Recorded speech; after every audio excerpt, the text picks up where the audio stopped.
opportunity, first and foremost, to congratulate Cabinet Secretaries whom I nominated and have been approved by Parliament, and subsequently I appointed. And today they have taken their oath of office. Congratulations, ladies and gentlemen. Our nation has emerged from a period of immense struggle caused by a fundamental misunderstanding about the ways and means of accomplishing what we all agree are our shared aspirations as a people, and that is a governance that delivers security and prosperity inclusively and sustainably. It is true, and I freely admit, that due to suboptimal communication of our development agenda and a feeling of insufficient public engagement, we have lost many opportunities to walk the journey of transforming Kenya with everyone aboard, leaving some citizens unable to connect with the policies, programs, and projects that have been rolled out throughout our country. At the same time, many public officials have fallen short of constitutional standard for public officers as laid out in Article 10, Chapter 6, and Chapter 12 of the Constitution of Kenya, which makes it clear that we, as public servants and officers, are the servants of the people, and that the totality of our actions and conduct must reflect this fundamental principle and the highest standard of integrity required of public office. The people of Kenya work hard and endure tremendous difficulties in their quest to fend for themselves and create opportunities for their families. Majority of people are managing intense pressures arising from local and global economic, geopolitical, and climatic circumstances. Kenyans are neither afraid of struggle nor labor. We are proven serial winners of both. All they ask and all they need is a government that maintains an enabling environment for them to succeed and stays out of their way while they go about their work. Kenyans demand and not only deserve, but are constitutionally entitled to servant leadership. All levels of public service, from the cabinet all the way to the grassroots, have no choice but to live up to the truest standard of servant leadership. Consequently, and taking this into account, we shall proceed to take unprecedented steps to accelerate the delivery of the national economic transformation agenda with integrity, efficiency, transparency, and inclusivity. During the past month, I have made effort to keep my promise to engage in extensive consultations with leaders from diverse sectors, both public and private, with a view to constituting a broad-based government powered by an inclusive bipartisanship that will accelerate and turbocharge the radical transformation of not just our economy, but also our country. More than ever, it is clear that we are fully united by a shared devotion to secure a prosperous Kenya that serves all of us. For this reason, I am persuaded that this moment in the life of our nation calls on us to build a strong team of rivals to give our transformation agenda the best chance of success and to enhance inclusivity in our national development. With the formation of this broad-based government that brings together former political rivals into one selfless patriotic team, we will unlock the potential of our country that has long been denied us by factional and sectarian competition. Our potential as a nation and the attainment of that potential have often been undermined by divisions arising from political competition. Where Kenya is today, while competition is healthy and good, there is a moment where the interests of a nation is greater than the interest of a political formation. This is such a moment, and it is the reason why I have reached out across the aisle to bring on board the knowledge, expertise, and experience of deserving Kenyans, though belonging to a different political formation.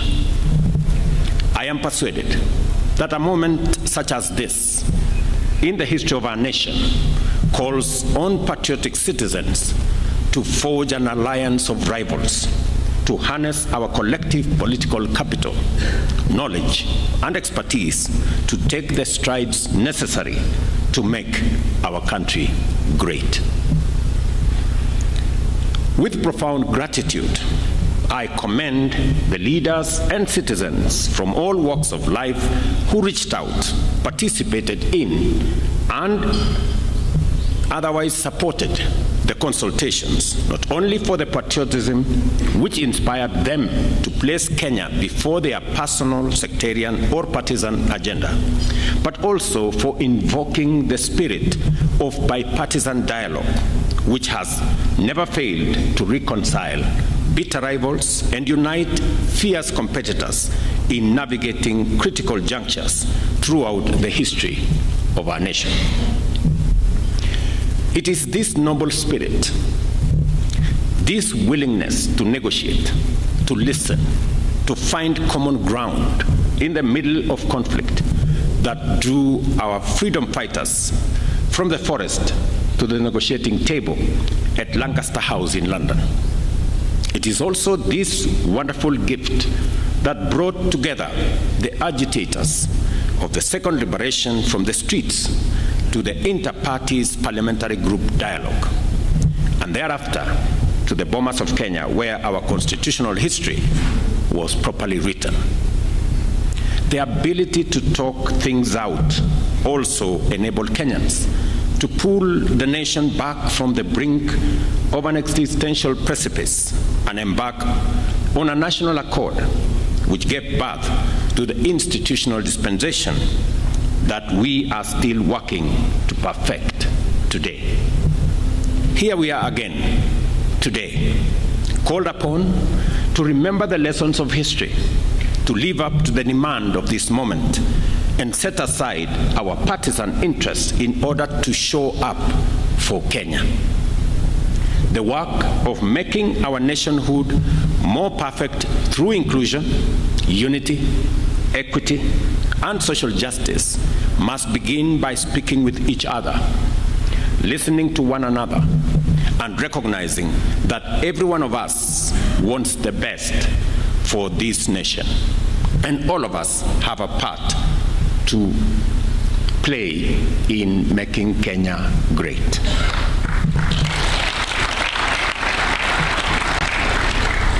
The firm foundation we have built over the last 2 years on the basis of the bottom-up economic transformation agenda focused on job creation, development of local industrial capacity, and wealth creation. Transforming our agriculture for food security and agro-industrial acceleration. We focused on harnessing the potential of our micro, small, and medium enterprise to drive our economic progress. We've also endeavored to exploit the opportunities of our digital superhighway to promote technological and creative capabilities on a higher scale, creating opportunities for digital jobs, making sure that we also invest in universal health coverage to provide all citizens without discrimination with high-quality health care through social health insurance and the employment of thousands of healthcare professionals to provide promotive, preventive, as well as curative services, as I have worked with counties. The radical increase in the number of affordable and social housing units through our affordable housing strategy, which has delivered millions of direct and indirect employment opportunities for a variety of professionals, as well as investment and business opportunities for enterprise and industries, has gone a long way in setting that foundation firmly. The reconstituted cabinet, therefore, will accelerate the attainment and will build on this solid foundation already built over the last 2 years, but additionally will focus on the following critical areas. The first of these areas covers accountability and the fight against corruption. To enhance accountability and promote responsibility for the use of public resources, we shall introduce measures to levy a surcharge against any accounting officer or other public officer who has, by their action or omission, occasioned loss of public resources in accordance with Article 226(5), 201(d), and 232(b) of the Constitution.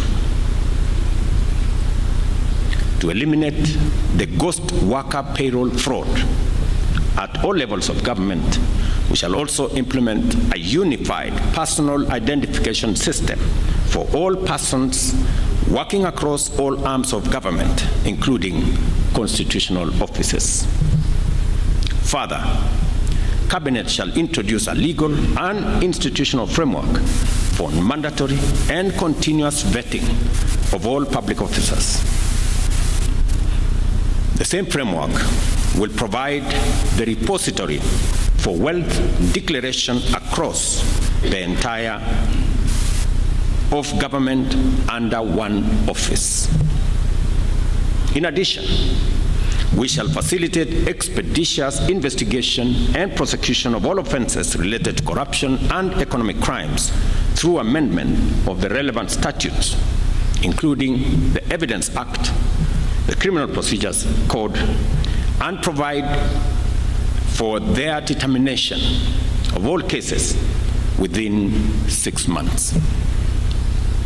We believe that our war on corruption will be significantly boosted by measures to make it easier and safer for citizens and whistleblowers to come forward and report corruption and economic crimes.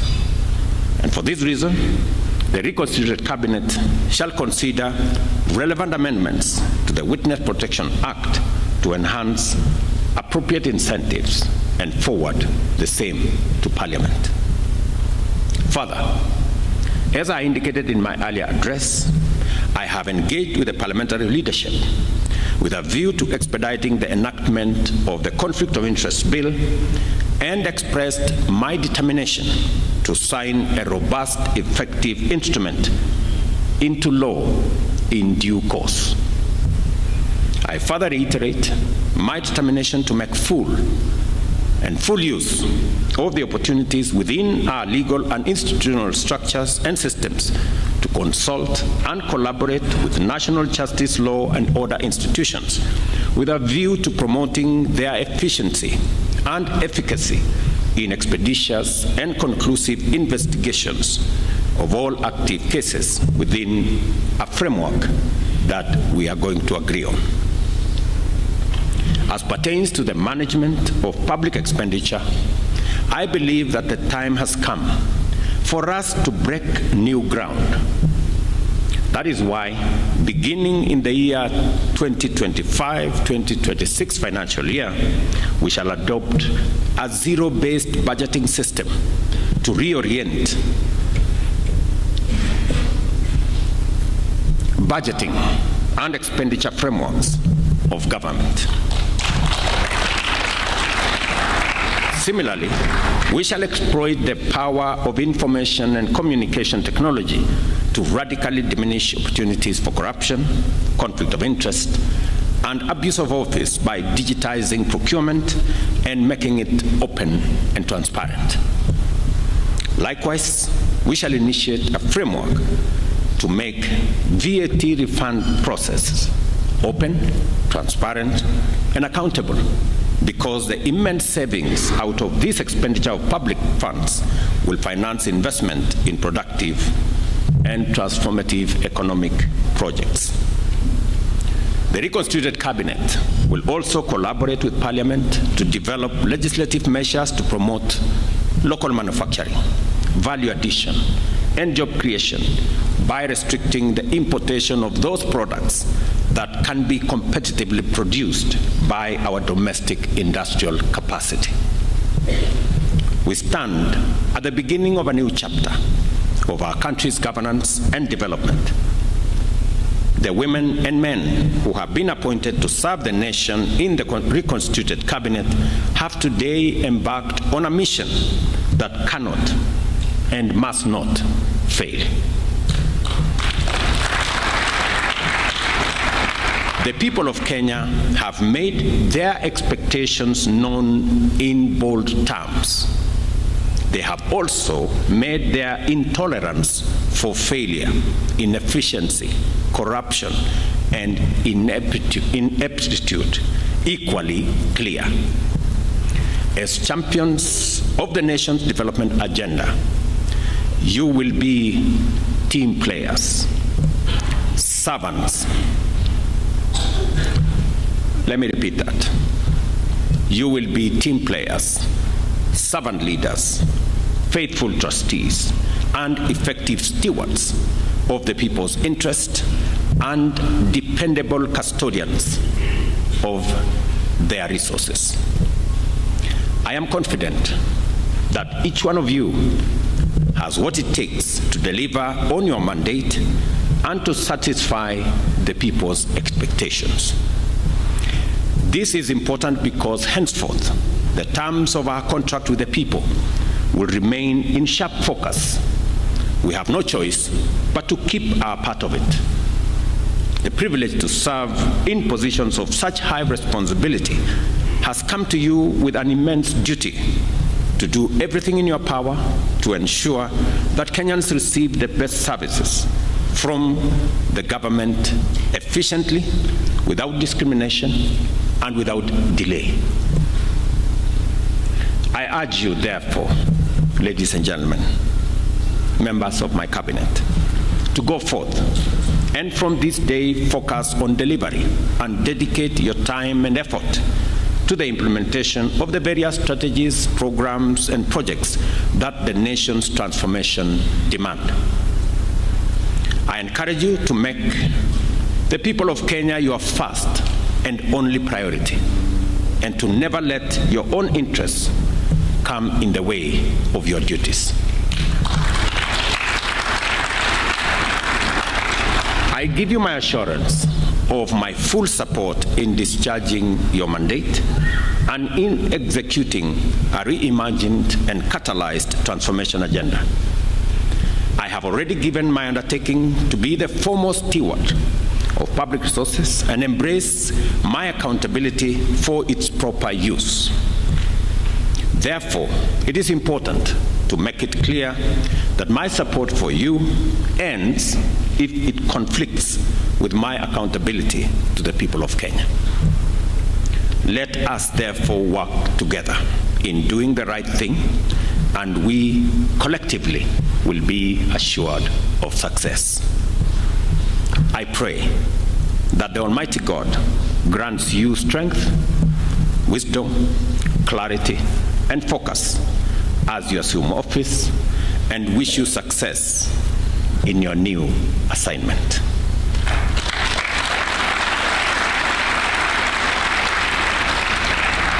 I ask citizens of our great nation to give a chance to these great men and women,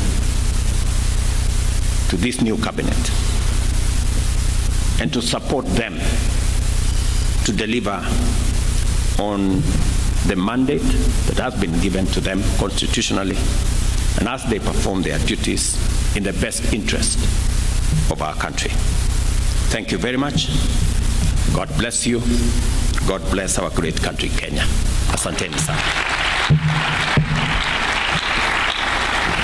Let us all rise for the national anthem.